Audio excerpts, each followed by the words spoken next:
When I was a freshman, I got kicked out of my high school, and it was super sudden. I only had one day to say goodbye to all my friends before I started a new school. And as I was saying goodbye to everybody, my friends were like, Alejandro, you have to come back and visit. And I was like, that's not a bad idea. It was a cold winter morning, 6 a.m., 6 months after I got kicked out of my first high school. I tell my sweet Colombian mother, I'm off to catch the bus.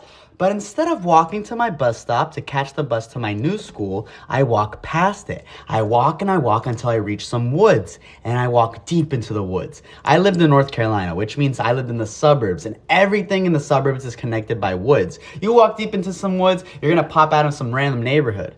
But this neighborhood was not random, no. I knew this neighborhood was zoned for my old school, which means I could catch a school bus to the school that I just got kicked out of. I knew about this shortcut because I would use it to hang out with my friend all the time. And sure enough, I pop out of the woods, walk down the street, and my friend is waiting for her school bus to take her to my old school. As soon as she sees me, she goes, Alejandro, what are you doing here? And I go, it's time for Operation Meet and Greet. My friend and I catch up at our bus stop, and pretty soon we see her school bus approaching, and I'm nervous, I'm shaking, my palms are sweaty, my knees are weak, my arms are heavy, because every part of this operation is sketchy. I'm not supposed to be going to this school, I'm not allowed inside, and if anybody recognizes me, it's game over.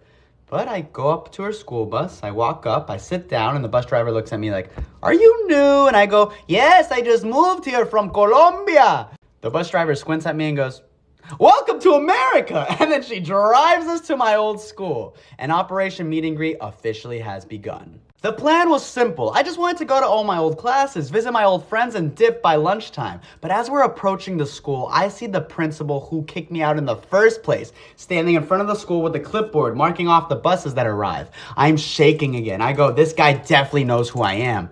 But the bus parks. I walk out and I look straight ahead, walk past him, and he doesn't say a word. I was in. The next part of the operation was tricky. I had to somehow go to my first block class without my teacher noticing me, and he notoriously hated me. But as I walk into class, I notice we have a substitute that day. As soon as I walk in, it felt like a coming-of-age movie. All my old classmates, my friends, they see me, they're, oh my God, what are you doing here? It was like they were seeing a ghost. And that's how my day continued. I'd walk along in the halls and people would look at me like, what? I thought you got kicked out. And I'd be like, I told you I'd visit. I was really cool with my second block teacher, so that wasn't an issue. I just got to hang out. Next thing I know, I'm at lunch hanging out with all my old friends. It's just like old times. And then, disaster struck. I was enjoying some cafeteria mashed potatoes when all of a sudden my friend goes, duck! So I go underneath the lunch table and I see it. The vice principal, the guidance counselor, and the school's police officer are pacing all around the lunchroom. They knew something was up, and it was time for me to make my escape.